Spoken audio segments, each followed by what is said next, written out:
You can't be serious, Juno. It's just electricity and water. Why are you being so cheap about this? Madeline's voice came through my phone with an accusatory edge that made me wince. Family helps family.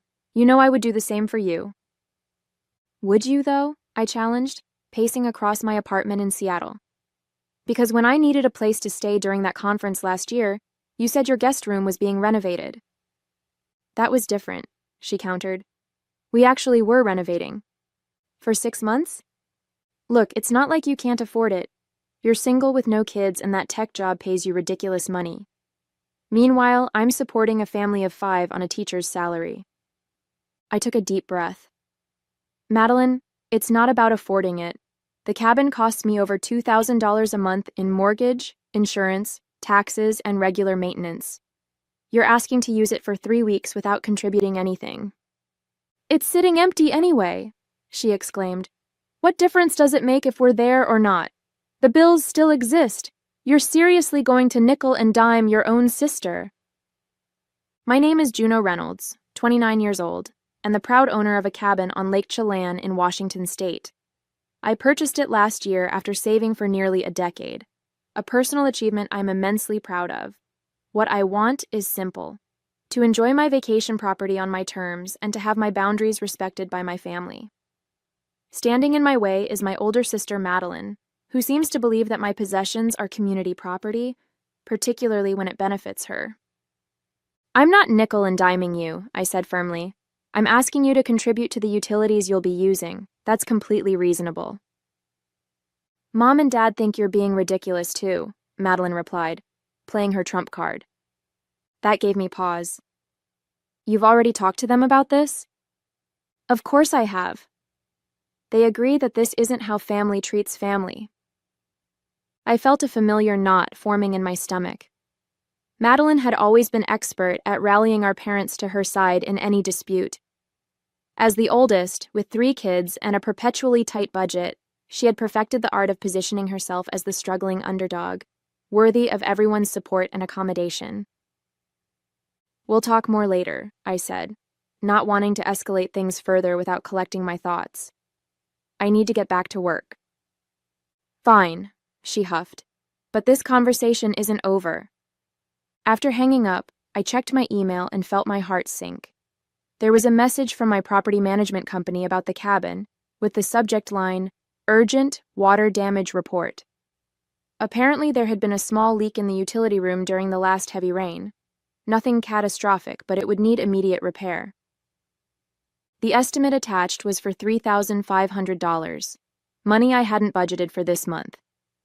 As I stared at the figure, I couldn't help but think about Madeline's demand that I foot the bill for her 3-week family vacation, while also covering unexpected expenses like this. Something had to give, and for once, it wasn't going to be me.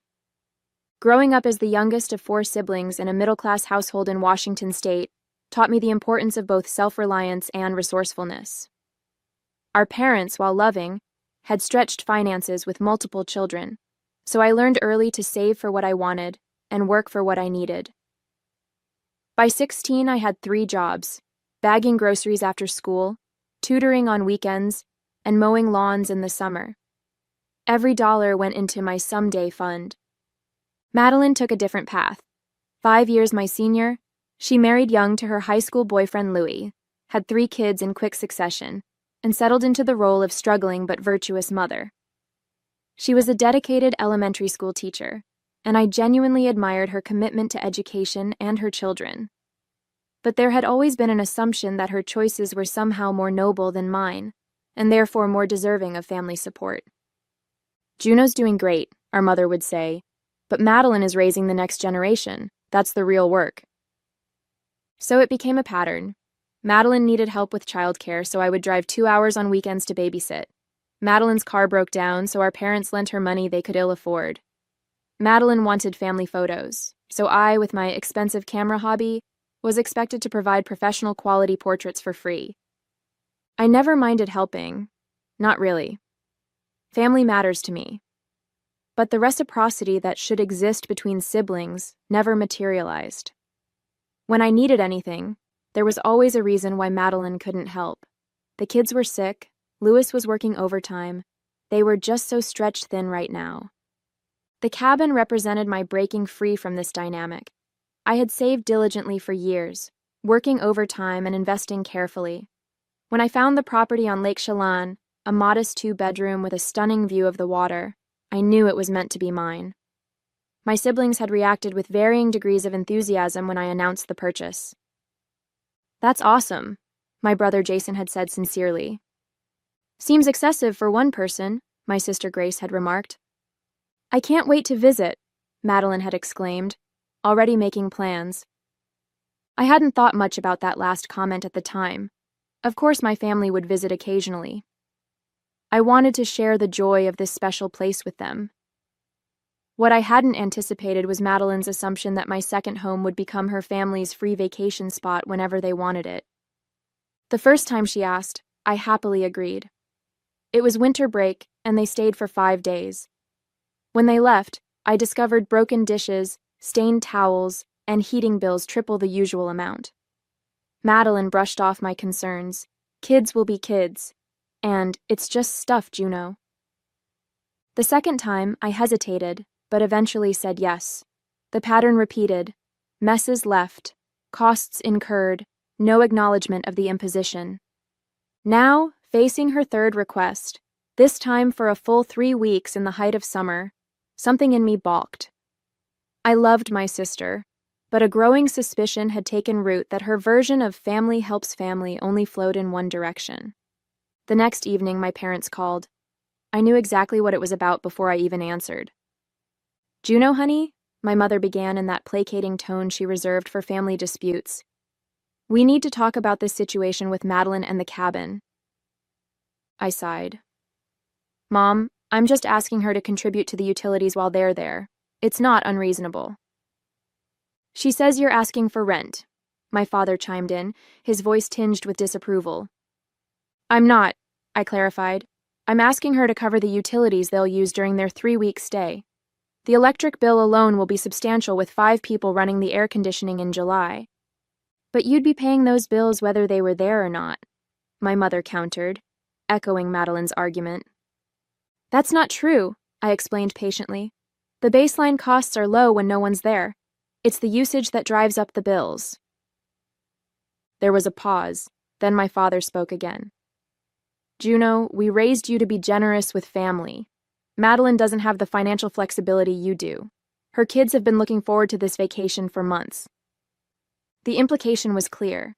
I was being selfish, prioritizing money over my niece's and nephew's happiness. "I understand that," I said, trying to keep frustration from creeping into my voice. "But I just got hit with a $3,500 repair bill for water damage at the cabin. I have financial limitations too." "Well," my mother said, her tone shifting to something almost conspiratorial. "Madeline did mention she thought you might try to use money problems as an excuse. She showed us your Instagram post about your new paddle boards." I felt a flash of heat rise to my face. Yes, I had purchased 2 paddle boards last month, on sale, with money I had specifically saved for cabin recreation equipment. That Madeline had used this against me, presenting it to our parents as evidence of frivolous spending while I cried poor, felt like a betrayal. "I'm not using money as an excuse," I said firmly. "I'm setting a reasonable boundary." "Family shouldn't have boundaries like that," my father replied. "When you were in college, did we charge you rent during summer breaks?" "No, but..." "And when you needed help with the down payment for your first apartment, who lent you the security deposit?" my mother added. "You did, and I paid it back with interest," I reminded her. "That's not the point," she dismissed. "The point is family helps family." As the conversation continued, a sinking feeling grew in my stomach. This wasn't just about the cabin anymore. It was about a fundamental disagreement on what family obligation meant. In their view, my success obligated me to subsidize Madeline's choices without question or limit. The final blow came as we were hanging up. "By the way," my mother added casually, "Madeline already told the kids they're going to the cabin. They're so excited about swimming in the lake. It would be cruel to disappoint them now." I sat in stunned silence after the call ended. My sister had backed me into a corner, using my nieces and nephews as emotional leverage. She'd already promised them the vacation, knowing I'd be positioned as the villain if I refused. Worse, I'd just received a text from my brother Jason. Heads up, Madeline's been in the family group chat, the one you're not in, asking if anyone wants to join them at your cabin for the 4th of July weekend. She's inviting extended family too. A group chat I wasn't included in? Extended family I hadn't approved? This had gone beyond taking advantage. This was Madeline actively undermining my ownership, treating my property as a communal resource she controlled. For the first time, I allowed myself to acknowledge what I'd long suspected. This pattern wouldn't change unless I forced it to. The question was how to stand my ground without fracturing the family entirely. The next morning, I called Madeline directly, determined to address the situation head-on. She answered on the 4th ring, her voice cautious. "Hey, Juno. If this is about the cabin, Mom and Dad already talked to me about your financial concerns." I took a breath, centering myself. "Actually, I'm calling because Jason told me you've been inviting extended family to my cabin without asking me." A pause. "It's just Aunt Patty and Uncle Dave. They haven't had a proper vacation in years, and I thought—" "That's not your decision to make," I interrupted. "The cabin is my property, Madeline. You need to ask me before inviting anyone else." "Why are you being so possessive?" she shot back. "It's just family." "It's not about being possessive, it's about respect. And speaking of respect, Jason also mentioned a family group chat that I'm not part of." Another pause, longer this time. "Oh, that. It's nothing personal. Just a chat for coordinating kid stuff. You don't have children, so we didn't think you'd be interested." The explanation felt hollow, especially given what Jason had revealed about the chat's content. But I decided to focus on the immediate issue. "Look, I've given this a lot of thought. I'm happy for your family to use the cabin, but there need to be some ground rules. First, you'll need to cover the utilities during your stay. Second, no inviting additional guests without my permission. And third, I'll need you to put down a security deposit to cover any potential damages." Madeline's laugh was sharp and disbelieving. "A security deposit? Are you kidding me? We're not some random renters off the street. We're family." "Family who left broken dishes and stained towels the last 2 times, I pointed out. "Accidents happen. You're seriously going to nickel and dime your own nieces and nephews?" "I'm asking for basic respect for my property," I countered. "This is non-negotiable, Madeline. Either agree to these terms or find somewhere else to stay for your vacation." There was a moment of stunned silence, then Madeline's voice turned cold. "You know what? Fine. I'll work out the details with you, but I want you to know that this is incredibly hurtful. I would never treat you this way." I bit back the retort that she had never been in a position to offer me anything comparable. "I'll email you the details," I said instead, keeping my tone neutral. After hanging up, I felt a strange mixture of guilt and liberation. Standing up to Madeline wasn't comfortable, but it was necessary. I spent the afternoon drafting a straightforward agreement outlining my expectations. A utility fee based on average increased costs during occupancy, a reasonable deposit to be returned after inspection, and clear guidelines about additional guests and property care. The email was factual and businesslike, with no emotional language. I hesitated before hitting send, wondering if I was overreacting. Then I remembered the water damage bill, the stained towels, the broken dishes, and the years of one-sided family helps family expectations. I pressed send. Madeline's response came within minutes. "Is this a joke? You're sending me a rental agreement for a family visit? I can't believe you're being this petty. Wait until Mom and Dad see this." I had anticipated this reaction, but still felt my stomach clench. The next salvo came just an hour later. A group text from my mother to all 4 siblings. "Family dinner this Sunday at our house. 5 p.m. Everyone must attend. We need to discuss some concerning developments." My brother Jason texted me privately right after. Madeline showed them the agreement. They're furious. Dad called it a disgraceful way to treat family. Just giving you a heads up. My sister Grace chimed in with her own private message. "Standing your ground, huh? About time. I'll back you up on Sunday, but brace yourself. It's going to be ugly. I felt a flicker of hope at Grace's support. Maybe I wasn't alone in feeling the imbalance in our family dynamics. Still, the prospect of Sunday's confrontation filled me with dread. I'd challenged the established order. Madeline asks, everyone accommodates. And the backlash would be significant. That night, as I reviewed my property insurance policy to ensure the water damage repair would be covered, I received one more text from Louis, Madeline's husband. Madeline's really upset about this cabin thing. She's been crying all evening. I know you two have your issues, but the kids are devastated about possibly missing their lake vacation. Can't you work something out? For the kids' sake? Emotional manipulation from yet another angle. I turned off my phone without responding, more certain than ever that I needed to hold firm. Sunday arrived with the weight of impending confrontation.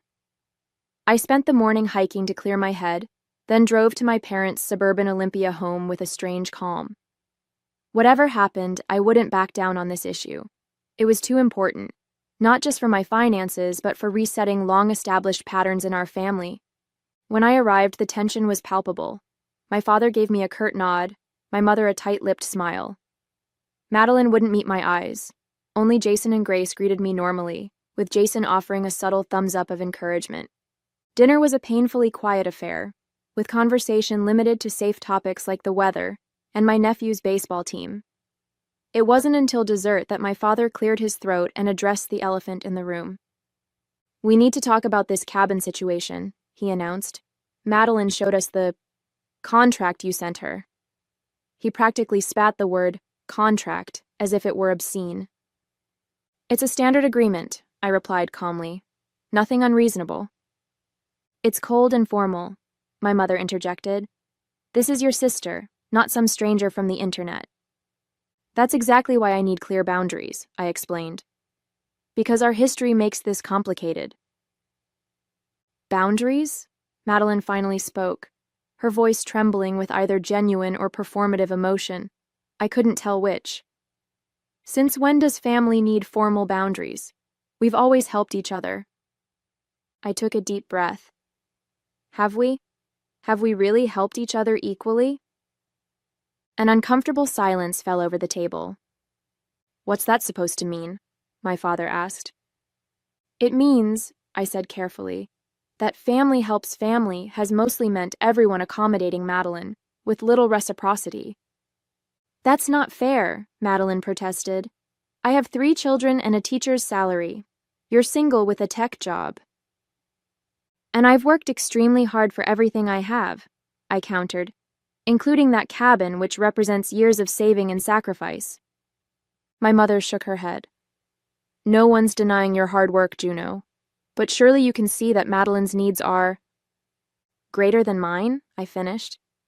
"That's always the assumption, isn't it? That because I don't have children, my needs, my boundaries, my property are somehow less important?" Before anyone could respond, Grace unexpectedly spoke up. "Juno's right." All eyes turned to her in surprise. "I've never said anything because I didn't want to cause problems," she continued. "But Madeline, you do take advantage. You borrowed my car for just a weekend last year and kept it for 2 weeks. You've asked me to watch your kids at the last minute dozens of times, but when I needed help moving, you were too busy." Madeline looked genuinely shocked. That's not true." "It is," Jason added quietly. "You've done the same to me. Remember when you borrowed my camping equipment for your family trip and returned it damaged? You never offered to pay for repairs." I hadn't expected this show of solidarity from my siblings. The family dynamics I'd thought were invisible to everyone but me were apparently obvious to Jason and Grace as well. My parents exchanged uncomfortable glances.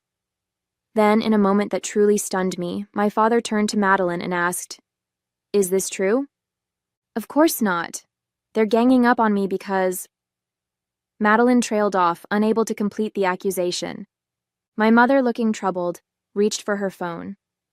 After a moment of scrolling, she looked up with an expression I'd never seen before, a mixture of disappointment and realization.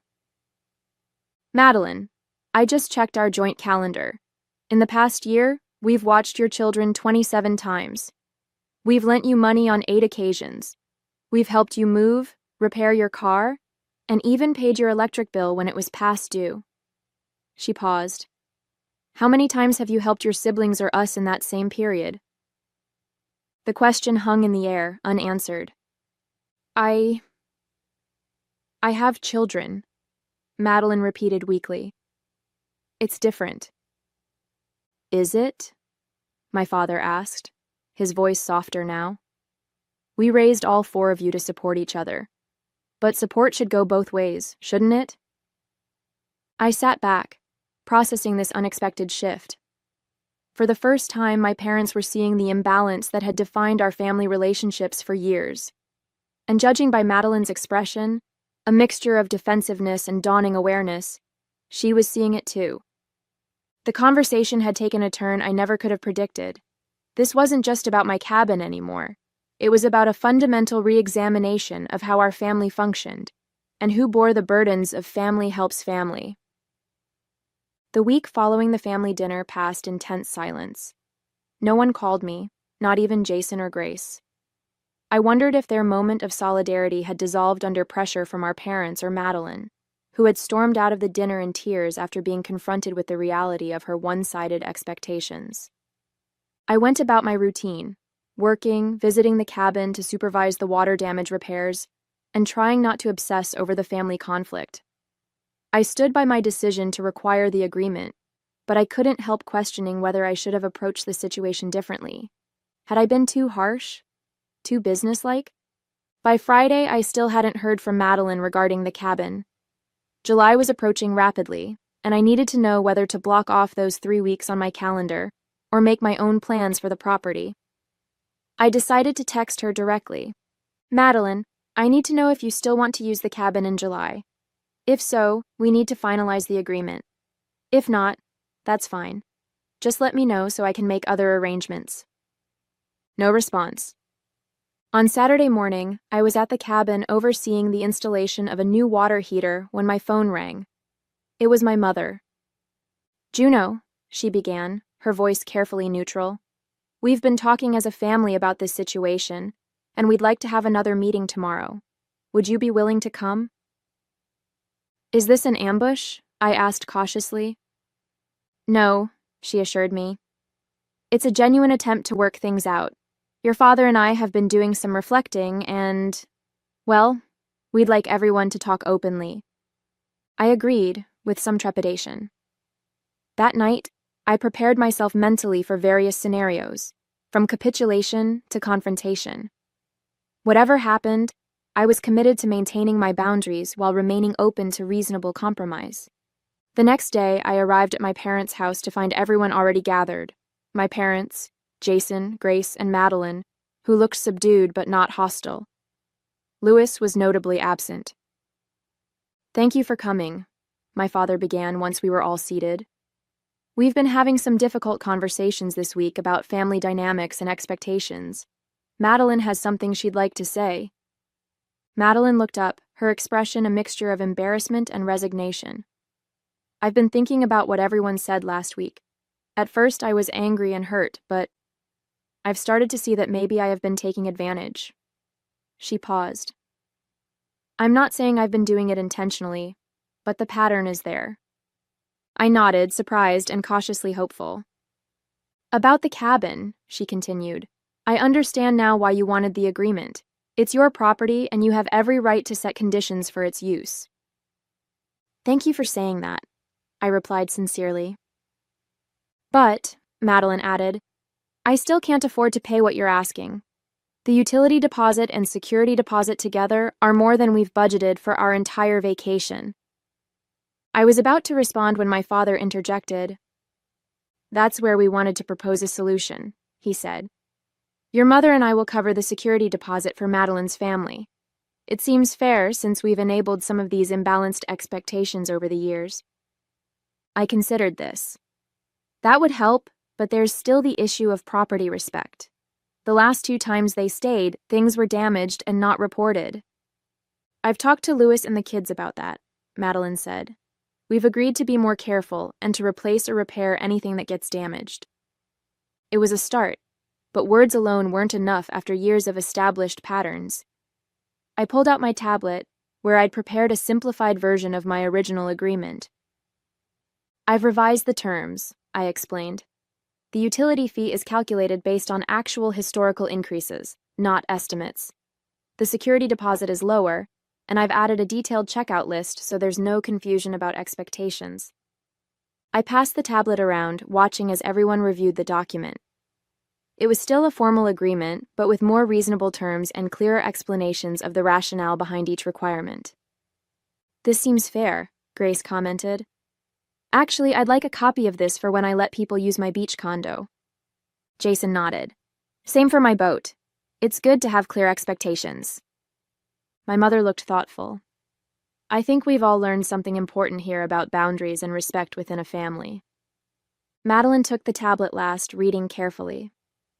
After a long moment, she looked up.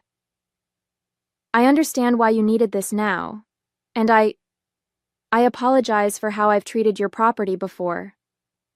It wasn't a complete resolution. True change would take time and consistency, but it was a significant step forward." As we continued talking, a new complication emerged. Madeline hadn't told Louis or the children about the uncertainty of their vacation plans. They were still fully expecting to use the cabin, with Louis having already requested the time off work. "I was hoping it would all just work out," Madeline admitted. This revelation threatened to undermine our progress. I had to decide. Stand absolutely firm on the principle, potentially punishing the children for their mother's poor planning, or find a workable compromise that maintained my boundaries, while allowing for a transition to the new expectations. 7 days after presenting Madeline with the formal rental agreement, I received a text message from her that simply read, "Can we talk about the cabin, in person?" I suggested meeting at a coffee shop near my apartment, neutral territory where we could speak privately. When Madeline arrived, I was struck by her demeanor, subdued and almost nervous, without her usual confidence. "Thank you for meeting me," she began, fidgeting with her coffee cup. "I want to talk about your terms for using the cabin." I nodded, waiting for her to continue. "At first, I was upset and angry about the agreement," she admitted. "It felt so impersonal. But after our family meeting and seeing how everyone, even Mom and Dad, agreed with you, I've been doing a lot of thinking." She pulled a folder from her bag and placed it on the table between us. "I've signed your agreement, all of it. The utility fees, the security deposit, the rules about additional guests, and I've also added something." Curious, I opened the folder. Inside was my agreement with her signature, along with a handwritten letter. "It's an apology," she explained as I began reading, "for taking advantage of your generosity, for not respecting your property, and for using the kids as emotional leverage. I've also included a check to cover the damages from our previous stays that I never properly addressed." I glanced at the check. $350, a fair estimate of the costs I'd absorbed from their earlier visits. "This is unexpected," I said honestly. "I talked to Louis and the kids," Madeline continued. "We had a family meeting of our own. I explained that Aunt Juno's cabin isn't a free hotel, and that we need to treat it, and you, with more respect. The kids actually suggested doing chores around the property during our stay to help earn their keep." She looked at me directly, her expression sincere. I've never had to face the pattern of my behavior before. Everyone always accommodated me because of the kids, because we're always struggling financially. But that doesn't make it right to take advantage of my family, especially you. The shift was remarkable. Not just the acknowledgement of past behavior, but the concrete actions to change it. For the first time in our adult relationship, Madeline was treating me as an equal, whose boundaries deserved respect. "Thank you," I said, feeling a complex mixture of vindication and reconciliation. "I appreciate this, Madeline. Truly." Madeline's family did use the cabin that July. The difference in how they treated the property was immediately noticeable. Clean dishes, folded linens, a meticulously followed checkout procedure. My nieces and nephews had even left me a thank you card with a hand-drawn picture of the cabin. More significant than the state of the cabin, however, was the shift in our family dynamics. Our parents, now aware of the imbalance they had enabled, began setting their own boundaries. When Madeline asked them to watch the kids the following month, they declined because they had already made plans with Grace. It was a small change, but a meaningful one. At our Labor Day family barbecue, I overheard Madeline offer to help Jason move into his new apartment, volunteering without being asked. Later, she approached me with a tentative smile. "I was wondering if we could work out a system for the cabin for next summer," she said. "Maybe we could trade some weekends. You watch the kids one weekend, we get the cabin another. An actual exchange, not just you giving and me taking." "I'd like that," I replied, surprised but pleased. My father, overhearing, nodded approvingly. "The cabin situation ended up being good for all of us," he remarked. "Made us take a hard look at some patterns we'd fallen into." My mother joined the conversation. "I've been thinking about this family helps family idea," she admitted. "It's supposed to mean everyone supporting each other in different ways, not one person always giving and others always taking." Grace raised her glass in a small toast. "To healthy boundaries and real reciprocity." We all clinked glasses, even Madeline, who added quietly, "And to Juno for having the courage to enforce them first." I smiled, feeling a warmth that had nothing to do with the summer sun. Standing up for myself had been difficult and uncomfortable, but it had catalyzed an important transformation in our family. The cabin agreement had exposed underlying issues that everyone had felt but no one had addressed. As I looked around at my family, engaged in genuine give and take rather than one-sided expectations, I realized that true family support wasn't about unconditional accommodation. It was about mutual respect, clear boundaries, and balanced reciprocity. The cabin was still my private sanctuary, a symbol of my independence and achievement. But now it was also something more, the catalyst for a healthier, more equitable family dynamic that benefited everyone, including Madeline. "Next time," Madeline said, interrupting my thoughts, "we'll bring our own paddleboards." I laughed, recognizing her comment for what it was, an acknowledgement that enjoying my property didn't mean being entitled to everything in it. "Or," I suggested, "maybe we could go paddleboarding together sometime." Madeline smiled, a real smile with no hint of entitlement or expectation. "I'd like that," she said. "I really would."